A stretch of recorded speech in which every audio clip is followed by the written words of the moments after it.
Please be seated. I have received a message from His Excellency the Governor-General recommending, in accordance with Section 56 of the Constitution, an appropriation for the purposes of Appropriation Bill No. 1 for 2014-2015. I call the Treasurer. I present the Appropriation Bill No. 1, 2014-15 and the explanatory memorandum. Clerk. First reading, a bill for an act to appropriate money out of the Consolidated Revenue Fund for the ordinary annual services of the government and for related purposes. I call the Honourable the Treasurer. I move that the bill for the budget be now read a second time. Madam Speaker, our future depends on what we as a nation do today. For our families, for our seniors, for individuals, for disabled, for our frail, for all of us, the government's solemn duty is to build a stronger Australia. This budget will help build a more prosperous nation. Every generation before us has contributed to the quality of life that we enjoy today. Prosperity isn't a matter of luck. Prosperity is not a gift. It has to be earned. So now it is our turn to contribute. Now it is our turn to build. On the back of 5 budget deficits in a row, we have inherited a further $123 billion of deficits and $667 billion of debt. This challenge is not of our making, but we, the women and men behind me, accept responsibility to fix it. Yeah. Doing nothing is not an option. Fellow members, the days of borrow and spend must come to an end. It is time for us, for all of us, to contribute and build. From this effort there will be benefits for jobs, for higher education, for health and for those in genuine need. If we all contribute now, we will truly build a world-class higher education system and a workforce that can meet head-on the emerging competition in Asia. If we all contribute now, we will build a sustainable welfare system that helps the most disadvantaged and supports the most vulnerable. If we all contribute now, we will build the biggest medical research endowment fund in the world within just 6 years, a fund that will underpin the health system of the future. If we all contribute now, we will build a strong defence and security capability that keeps our nation safe for decades. And, Madam Speaker, if we all contribute now, we will build the equivalent of 8 snowy mountain schemes in new infrastructure over the next decade. Yeah. We are a great nation, and now is our chance to be even better. We know that for some in the community this budget will not be easy, but this budget is not about self-interest. This budget is about the national interest. The government's economic action strategy is not about undermining a strong social safety net. It's about making it sustainable. Our economic action strategy is not about weakening government. It is about redefining the role of government in people's lives. Our economic action strategy is not about cutting government spending. It is about spending less on consumption and more on investment so that we can keep making decent and compassionate choices in the future. Madam Speaker, the age of entitlement is over. It has to be replaced not with an age of austerity, but with an age of opportunity. This is not the time to talk our country down, but it is time to face the facts. Face the facts. We understand that there are people in the community who are doing it tough because the economy is growing at less than normal speed. Unemployment is too high, with over 700,000 Australians looking for a job. Without change, the budget would never get to surplus and the debt would never be repaid. So the time to fix the budget is now. The time to strengthen the economy is now. The time for everyone to contribute is now. I say to the business community, we need you to help out. Rather than corporate welfare, the government's focus will be on strengthening the overall business environment so that enterprise, large and small, can create more jobs in Australia. The government will start by abolishing a range of industry assistance programs, saving over $845 million. We will refocus our effort on innovation and self-reliance. Businesses should stand or fall on their ability to produce the goods and services that people actually want. To improve business opportunities, we are cutting company tax by 1.5 percentage points for around 800,000 Australian businesses. And we are abolishing the carbon tax. And we are abolishing the mining tax.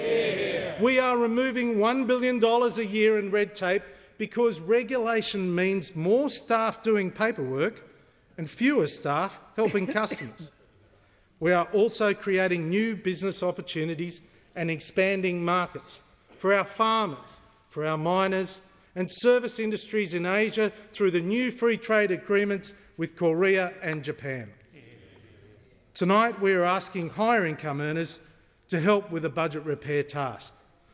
From the 1st of July this year, and for just 3 years, we are asking higher income earners to pay a temporary budget repair levy that in effect increases the top marginal tax rate by 2 percentage points for people earning more than $180,000 a year. It is only fair that everyone makes a contribution, and this includes members of parliament. There will be a 1-year freeze on MPs and senior public servant salaries, and the Gold Pass entitlements will be wound back for former and current MPs before the scheme is abolished. As I said, we all must contribute. Madam Speaker, pensions are a significant source of income for almost 4 million Australians. We promised at the last election not to change pensions in this term of government, and we won't. And we won't. But so that we can make pensions sustainable and affordable for decades to come, from September 2017, increases in pensions will be linked twice a year to inflation.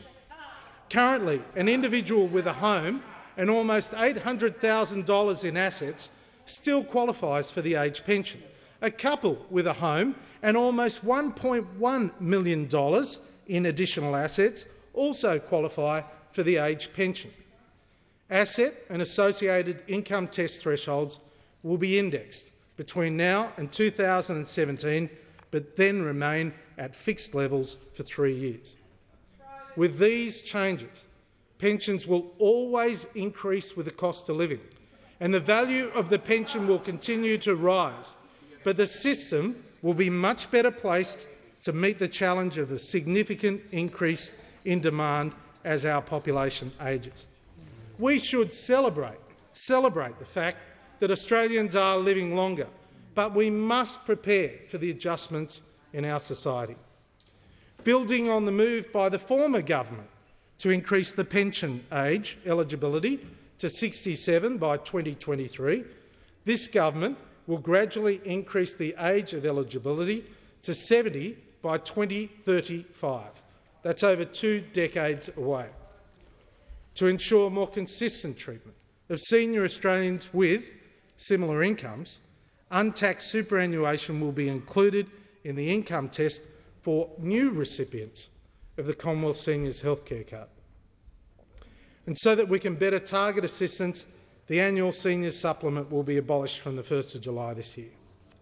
Each year, Madam Speaker and colleagues, each year the government spends more on welfare than we spend on the education of our children, the health of our people or the defence of our nation.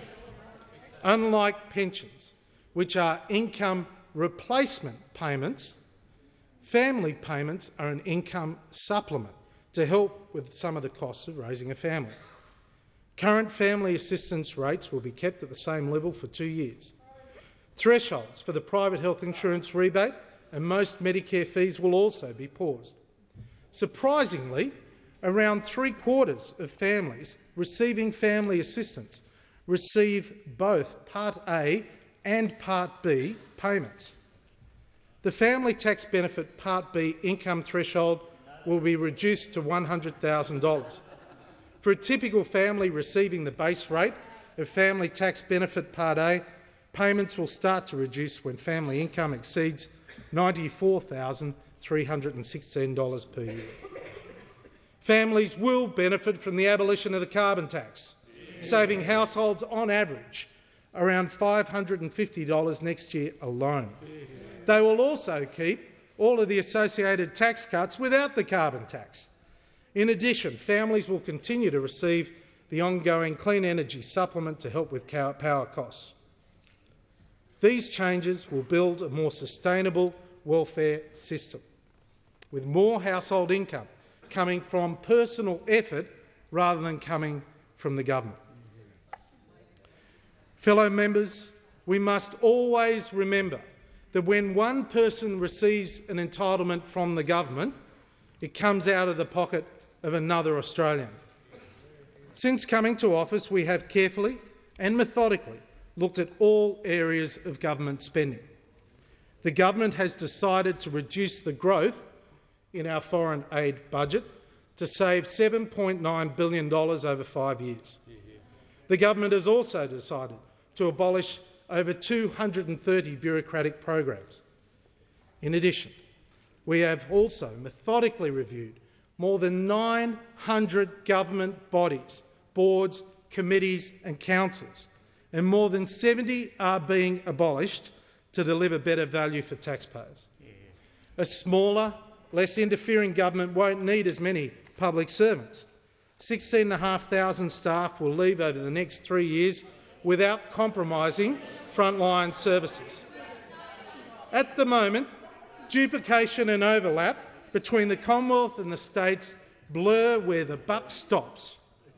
Over the next 18 months, we will work with the state and territory governments to strengthen the federation and ensure that the overlap between the layers of government is reduced or removed. Madam Speaker, I say to the Australian people, to build a workforce for the future, those who can work should work. The benefit of work goes way beyond your weekly pay packet. Work gives a sense of self, and work helps to build a sense of community. That is why young people should move into employment before they embark on a life on welfare. Australians under 30 years of age should be earning or learning. From next year, unemployed people under 25 will get youth allowance and not Newstart.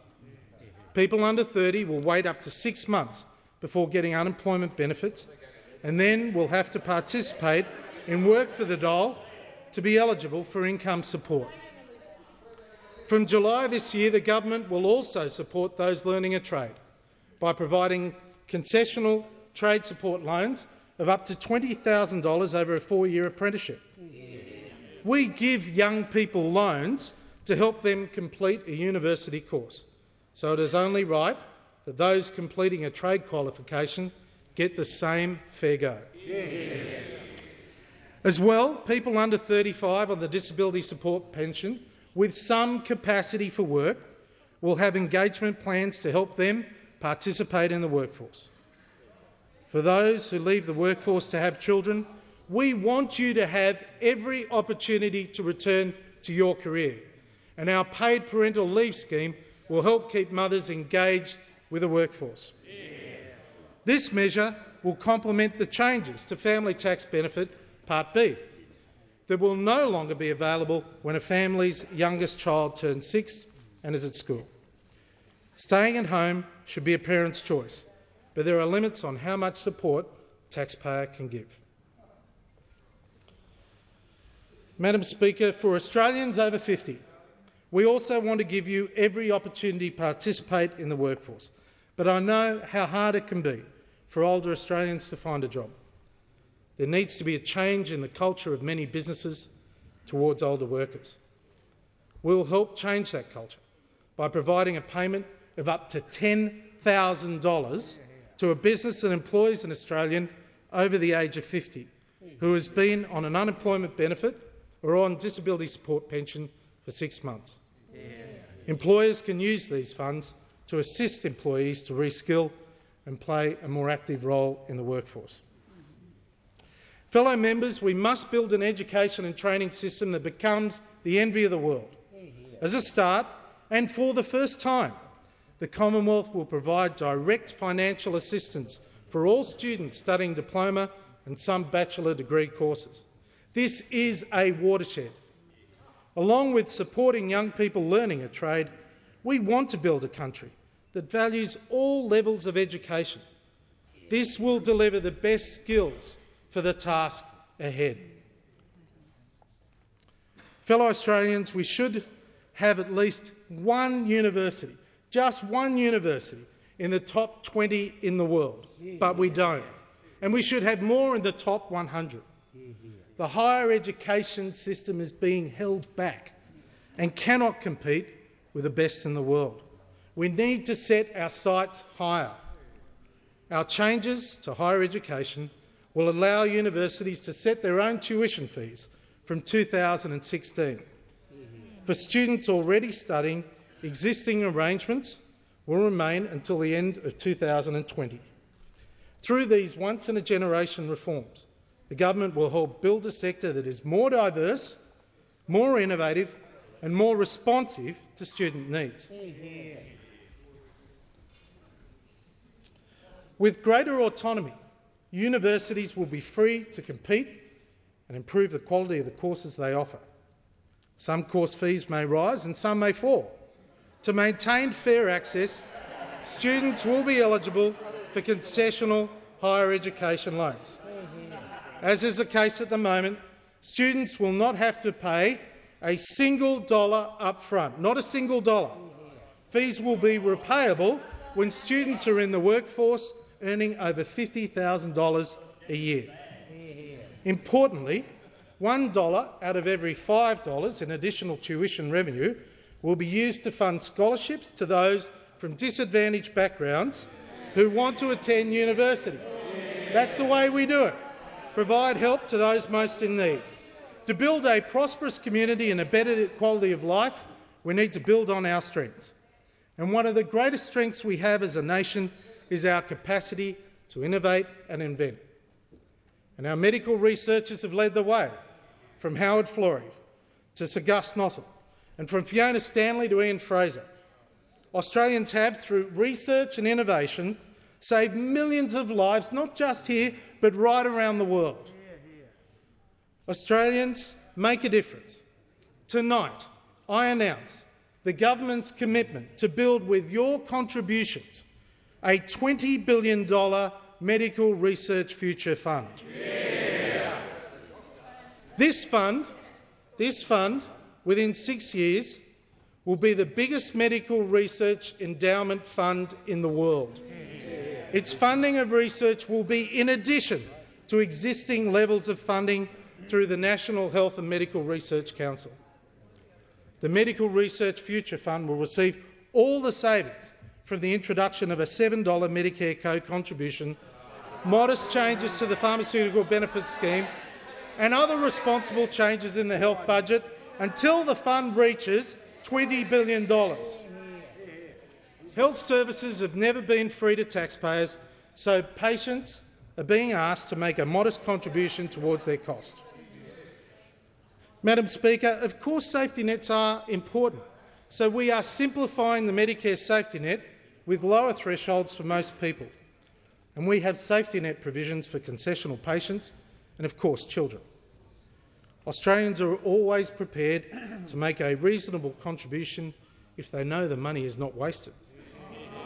I can think of no more significant benefit from community contributions in health than to invest in cure and discovery research by our people for our people. From next year, funds will start flowing from the Medical Research Future Fund into new medical research. As a result, it may be an Australian who discovers better treatments and even cures for dementia, Alzheimer's, heart disease or cancer. If we start investing now, this new and historic commitment in medical research may well save your life or that of your parents, or perhaps even the life of your child. The first duty of a government is to protect our people and strengthen our borders. The government is committed to building defence spending to 2% of GDP within a decade. And by the middle of next year, the government will have a new strategic plan for the defence of our nation. In the meantime, the government has already taken strong and decisive action to restore the integrity of our borders. People smugglers now understand that the door to our nation is closed. This year, not a single people smuggling venture has successfully landed in Australia. This has meant savings of $2.5 billion to the budget and the closure of 9 detention centres. To better manage services at Australia's borders, immigration and custom operational responsibilities will be consolidated into a single border control agency to be known as the Australian Border Force. Madam Speaker, everything I've announced tonight helps to build a stronger budget and a stronger economy. There is no easy way to repair the budget. We have been at pains to reduce government expenditure without hurting the economy. Taxpayer spending needs to be reprioritised, where possible, into job-stimulating investment like roads and rail. We also need to have more stability in taxation policy. As a result of taxation decisions made since coming to office, decisions designed to boost Australia's economic competitiveness, the government is collecting less taxation than would otherwise have been the case if the previous government had been re-elected. Less taxation than if the previous government had been re-elected. The changes to the budget I've announced tonight will significantly improve the budget bottom line. The budget deficit will fall from its current $49.9 billion to $29.8 billion next year. It will then fall to a deficit of $2.8 billion in 2017. Our decisions have contributed $36 billion towards the improvement in the bottom line. So I want to emphasise that the budget we announced tonight is the first word and not the last word on budget repair. There is still much work to be done. Even so, over the next 10 years, we will reduce our expected debt by nearly $300 billion, from $667 billion to $389 billion. And that is after we prudently have budgeted for future taxation relief. This significant reduction in debt reduces our interest bill by around $16 billion a year in 10 years' time. That's more than the amount of money needed to construct 15 major new teaching hospitals every year. With a responsible budget, we can build more national infrastructure, particularly in partnership with the states and the private sector. Over the last decade, we have been blessed with a mining boom and the highest terms of trade in 140 years. An amazing 80% of all investment in the recent mining and resources boom has come from new foreign investment in Australia. As the resources industry moves away from its construction phase into its production phase, there is an emerging growth gap in our economy. Mining and resources represent about 10% of our economy, but just 2% of direct employment. It has, however, unquestionably done much of the heavy lifting over the decade. So now we need to fire up the rest of the Australian economy. Tonight I am announcing a package of measures that will significantly increase investment in infrastructure right across Australia. Over the next 6 years, the government will help to build new roads, new rails, new ports and airports. Our growth package will stimulate the construction sector and create thousands of jobs as the economy transitions from resource-led growth to broader-based growth. This new infrastructure will drive and support the next wave of national prosperity. Our growth package will take the government's total investment to $50 billion by the end of the decade, the largest on record. The money will drive over $125 billion of spending on new infrastructure right across the continent by the end of the decade. Over the longer term, this is expected to permanently boost the size of the economy by 1%. These projects will mean real activity and real jobs in local communities. Shovels will start moving within a matter of months. For example, in New South Wales, construction on the $11 billion WestConnex project will start within 18 months. This means 10,000 new jobs. The $18 billion East-West link in Melbourne starts work before Christmas and will create 6,000 new jobs. And billions of dollars of work will soon start on the Toowoomba Second Range crossing, the Perth Freight Link, the Midland Highway upgrade in Tasmania and the North-South Corridor project in Adelaide. This will create thousands of new jobs across our nation.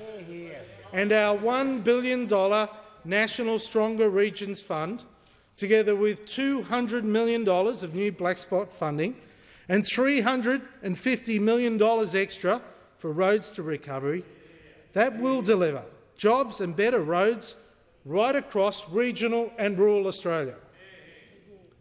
But these projects do more than create construction jobs. They will inject money into communities, lower business costs and reduce congestion. They will improve, they will lift the living standards right up across the nation and right across the economy. And to help to pay for this, the government is reintroducing fuel indexation, where every dollar raised by the increases will be linked by law to the road building budget. This will ensure that there is a stable and growing source of funds to support long-term investment in Australia's roads. Madam Speaker, fellow members, budget speeches are often about numbers, and appropriately so, but the budget must always be about people. I say to the Australian people, every dollar we spend in this parliament comes from you. Every dollar we spend in this parliament comes from you. If we can get on with the job of fixing this budget, then you and your family will benefit. We all share in more jobs, greater wealth and greater prosperity.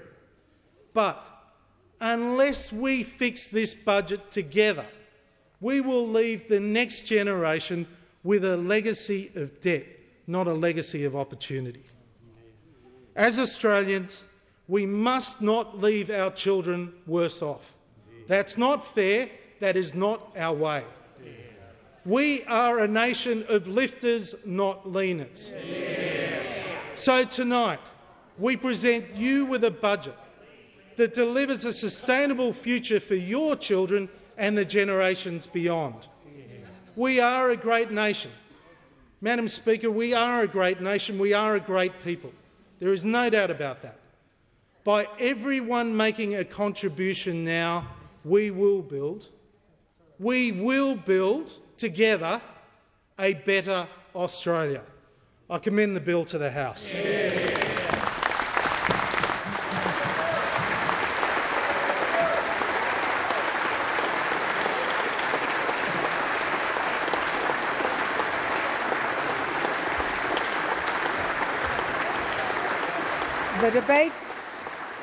The debate must now be adjourned. I call the Honourable Leader of the Opposition.